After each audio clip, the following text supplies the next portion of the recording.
నా భాగస్వామిని మీరు ఎంచుకున్నారు దేవా, నా జీవితమంతా ఏకమై నడిచెదను.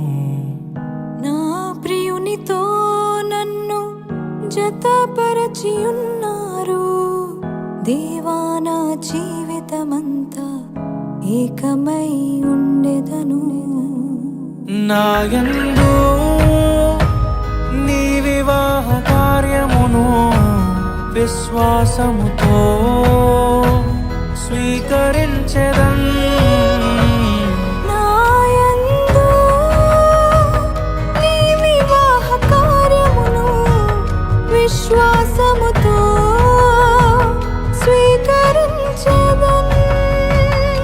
పరలోక సాక్షిగా నీ సన్నిధిలో నేను పరమాత్ముని కార్యముగా ఈ యాత్రను కొనసాగి